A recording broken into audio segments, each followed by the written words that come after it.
it's easier to just kind of take the blame and say, all right, let me take this one on the chin and keep moving. In other words, what I'm saying is you can only give your loyalty to people who want it.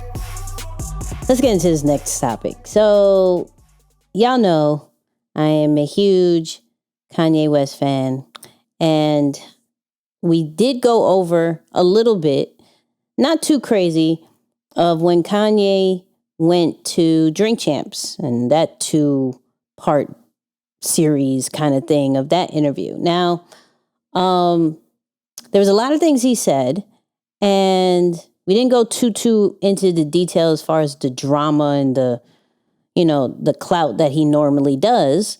But there was a certain artist that he mentioned that kind of just like saying it was the worst, thing he ever done, which is Big Sean. Now, Big Sean went on Drink Champs, and from a response, I wanted to cover it because it's something that we all have to think about as brands, right? When we offer certain opportunities, offer certain platforms, and how do we go about it, and what could be the ups and the downs. So here was Big Sean's response to Kanye.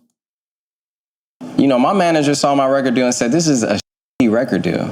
I would never say that, though, because why it was an opportunity, I can work my way out of anything. And when you say management, you're not saying Rock Nation? Yeah, I'm saying Rock Nation. Okay, Rock Nation, okay. Yeah, he hooked me up with, I'm saying Rock Nation. I'm saying Jay Brown. I had to work my way out of my deal just now. Wow. I had to work my way out of that deal. Okay. My man, like I said, I'm not on a deal. Right. It was a golden opportunity. I put at least $30 million in this man's pocket or more. Right. And he owes me money, and he's up billions. Right. Him or his company. Right. He said that the masters, he was going to give his artists back his masters, and it's just like, that hasn't happened yet, but that would benefit me a lot.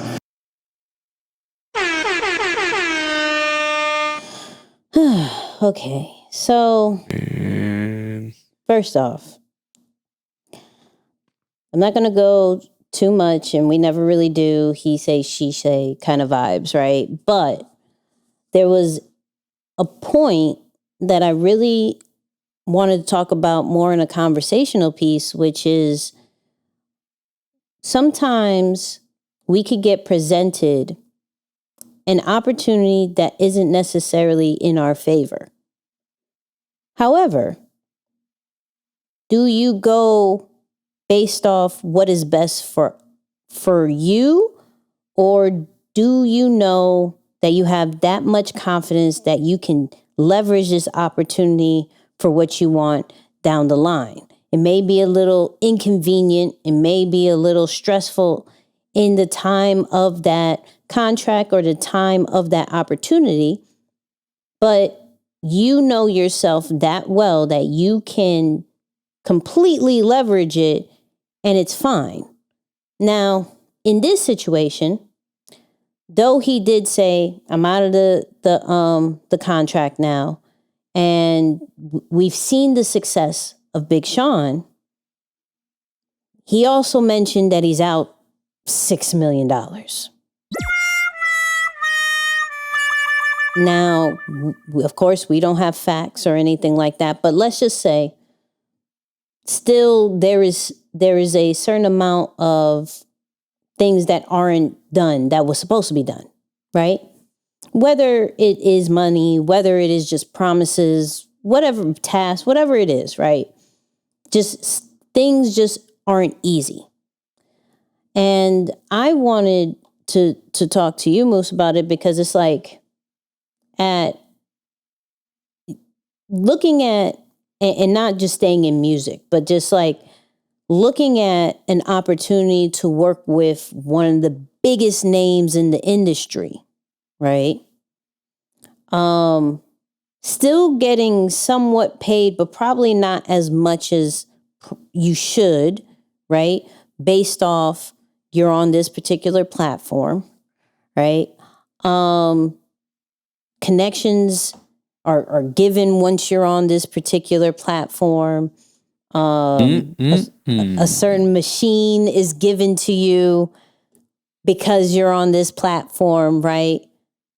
Like, what do you think about going from taking advantage and leveraging the opportunity, or being smart from the jump and maybe going the hard route at first? So I'm not against leveraging opportunities. I think leveraging opportunities is a very smart and strategic thing to do, especially if you're coming from the absolute bottom. Like, you need to latch on to any and everything that can give you a competitive edge. Right. You know, even when you look back at Kanye and how he got on, right? I think him latching on to Jay and all of the artists that he was able to get a hold of was his way of taking advantage of an opportunity or an invitation onto a platform that was given to him, instead of absolutely doing it on his own. Now, there are others who, you know, of course, Toby comes to mind, Chance the Rapper comes to mind, who still within their control have been able to maintain their complete autonomy, their ownership, creative control, and still reach those levels of mainstream. And I'm sure it's still only the beginning, and who knows what's going to happen further down the line. Right. The mistake, or at least through my opinion, that I think tends to happen is that you only bank on that one opportunity or that one platform to be the only platform. Mm-hmm. I hate to say it, but I do really truly believe that in the business world, you're only respected if you can create your own.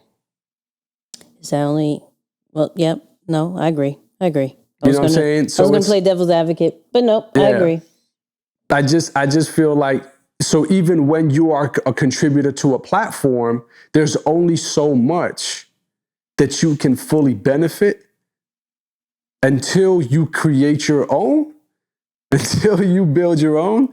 And folks, if you're watching, go watch the video. I'm laughing because of Nicky. Of course, her facial expressions are one of a kind. But I truly believe that until you create your own, man, it's just going to be that same scenario. I'm only with you and rocking with you as long as I can benefit from you. Mm-hmm. But the minute that I need somebody to throw under the bus so that I can make my interview be absolute viral and crazy, go ahead, bro. That truck is, you going right under the truck. And I feel like that's what happened. So, and again, we don't care so much about, like you said, the he said, she said, because who knows the real facts of it. But I think the reality of the situation in today's world, for many of us, we're big components or big fans of collaboration. We encourage collaboration. Yeah. We also encourage ownership. But I think between the two, never settle on a partnership so much so that you forget to build your own. So even upon arrival, you should be looking for other opportunities to say, okay, how can I expand this? How can I make this better? How can I create something with what I've been given, leveraging some of the new information or the new relationships and partnerships that I've been offered as a result of my success or as a result of this partnership, so that I can build something in addition to it. And again, I know it's not easy, because a lot of us would like to think that, man, this is the thing that we've all dreamed for, especially when it's your passion. I think that's what makes it difficult, especially for a Big Sean. Right. Like, if you grew up only wanting to be a musician or an artist, and you finally achieved that with your idol of an artist, you're probably thinking like, that's it. I don't want to do nothing else. And unfortunately, there was more. Should have been, possibly. Who knows? So this is such a, I don't know why I set myself up for this topic, but it's fun. It's fun. It is. So the thing is, like, I respect and love what Sean said as far as, you know, give me the opportunity, I can get myself out of everything. Like, it don't matter what it is. You know, my manager or whoever it was said that this was a horrible deal, one of the worst that he's ever seen, right? And I think as brands, we're going to see those situations at least once or twice in our career, where the opportunity is amazing. It is something that you probably wouldn't have ever thought could happen or doesn't happen to many. And you're like, okay, the amount of money that I could possibly get it's not really there. But the opportunity to be here, the opportunity to do this, this is a once in a lifetime situation. Do I say yes or do I say no? It happens, right? And I think what I'm going to say is, Say it. Say it. No, so what I will say is I believe that everybody should go through that at least once. And I say that because you have to go through the experience sometimes to truly understand your worth. Now, that's for people who really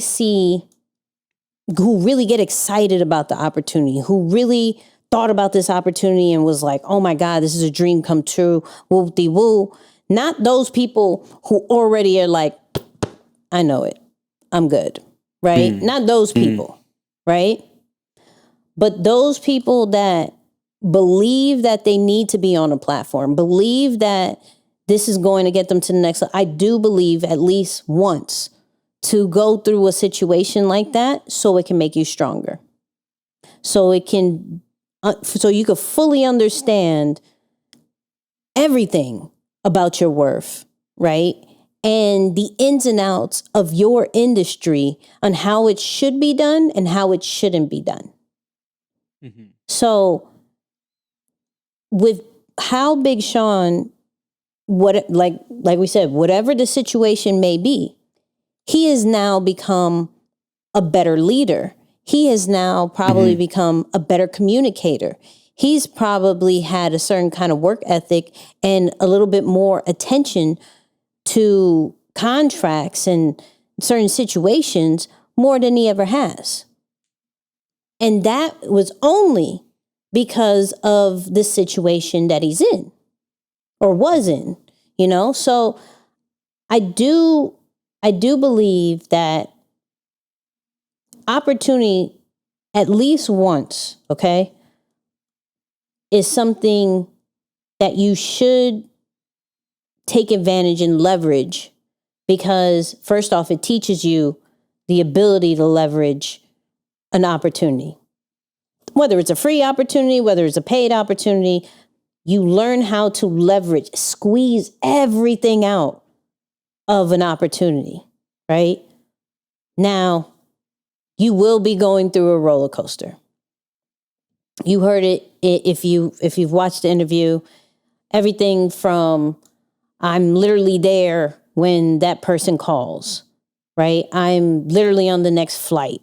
I'm doing this. I'm doing that. I'm doing things that aren't even in my pay grade kind of vibes. Like I'm there, like, and you're going to go through that.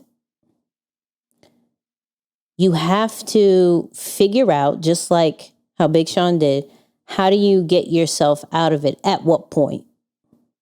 When is it? Oh, here you go. I heard him. Actually, I just have a question. I just have a question. Okay. Do you think I do that once in a while. The people the Kanyes of that situation, yep, are they doing a Mr. Miyagi situation where it's like, oh, I'm doing this to prepare you because I know that you're not of that complete mold and you need to go through the question your worth, fight for your worth so that you can become a complete right being? I'm really trying to figure out, like, yo, so we could hope. Is that we could hope that's the situation, right? I don't I don't believe that all situations that are given, like opportunities like that, is meant to screw you over. I don't necessarily believe that, right? I do believe some opportunities that they do right by the person or by the situation. I do believe in that. Maybe that's my optimistic ways, right? But I do understand that if I got you in this situation, I'm going to try to milk it until further notice, right? It's crazy. It's crazy. It is what And, it is. and just because we're talking music, for some reason, False Prophets, J. Cole song, that came to mind. That came to mind. Because I'm not gonna lie, I was and I said it on the show, on the podcast, like, yo, I was very inspired by the way Kanye spoke on Drink Champs, on Joe Rogan. Yep. I just felt like this was someone who was talking from a completely free spirit. Like he just had nothing holding him back. Nothing he felt could, manipulate him or control him. And he was just speaking his truth. Right. But I also know that no one is perfect. So seeing the other side of the story, it kind of gave me like a false prophet vibe. Like, okay, anyone can create this euphoria around their being and who they are and what they know and what they can do and how they are with people. But there's always, and I don't want to say always because it's like, dang, but am I saying that about me and you? I'm not, because I you know what I'm saying? But we're not in that kind of position either. Like we're not 9 Billy crazy. So I don't know. And that's why I'm trying to say, like, is it a Mr. Miyagi situation? Is it something because we can't see up the hill? So from down here, it looks like something else, but up top, it would be different. Is it just like a true false prophet situation? Like that's the part that has me a little torn. Like, all right. Because truth be told, and I can say this now comfortably. Mm-hmm. If that's what you told me the price of admission was, I don't want in. Like if you told me I had to step on so and so's neck to get to the next level, I don't want in. I don't want that to be the price of the admission of my next level. Okay. Because I feel like that's a way that you pay your way in a worldly way. But there's still a hereafter. Like, again, as a true believer, you can't feel like this is the end all be all. Like, this is not the final fight. Like, there's something bigger that we're still all working toward. Right. Like at the gates, there's going to be a different conversation. Again, I'm not trying to make it spiritual, but just for me and my people, I wouldn't want that to be my price of admission. Like if you told me that's what you had to do to get in, I'd say I'll pass. Not in the world. But how would you know? It's a great question. Just like we're here sitting debating if it's a Mr. Miyagi situation or not. We don't know. You think you know? So I love Moose. So like I said earlier, you never know, right? As far as that, it's instead of concentrating on that part, I would more concentrate on, am I still learning something from the opportunity that I have? And if I am not, what is the exit strategy? Oh, I got another one. Oh, I got another one. He got another one. Last one. Another one. Okay. Last one. Last one. Is it Big Sean's fault?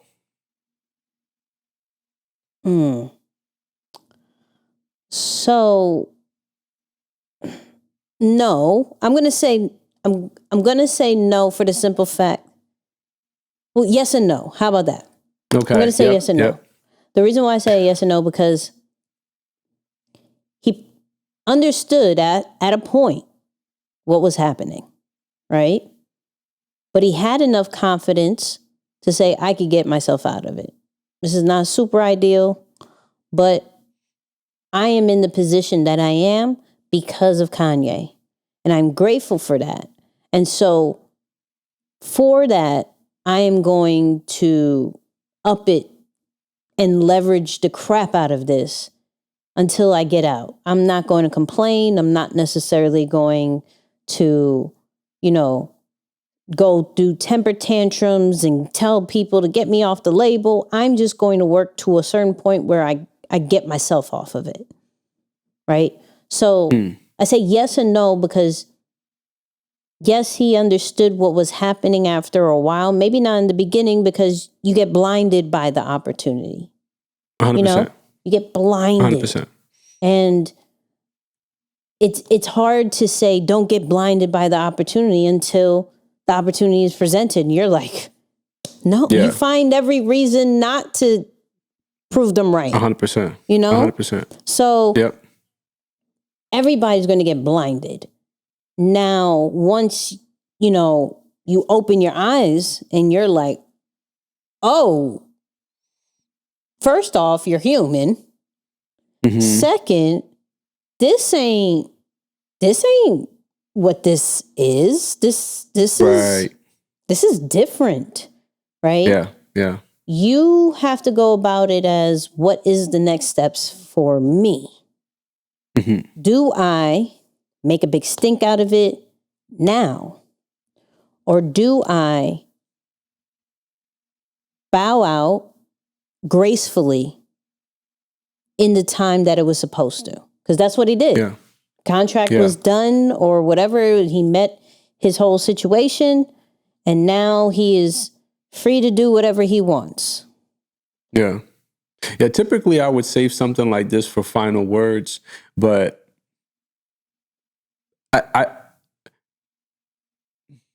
I'm going to say it's his fault. I'm going to say it's his fault. Okay. Yeah. And the reason why I'm saying it is because it's easier to live when you take ownership over situations like that. I feel like it's always more difficult when you're saying, well, some of it is my fault, some of it is your fault. But when you find that you're the one to blame because you saw the pattern and you didn't make your adjustments or move accordingly, it's easier to just kind of take the blame and say, all right, let me take this one on the chin and keep moving. In other words, what I'm saying is you can only give your loyalty to people who want it. Like loyalty works. You can only give your loyalty to people who want it. You know what I'm saying? Like I just felt like that needed that. Yeah. It's a good way to cap it. That's a good way to cap it. I feel like this may be a further conversation in the after show. So small little plug. Go to Apple Podcasts and subscribe to the after show. It's right on Nicky and Moose. It's right there.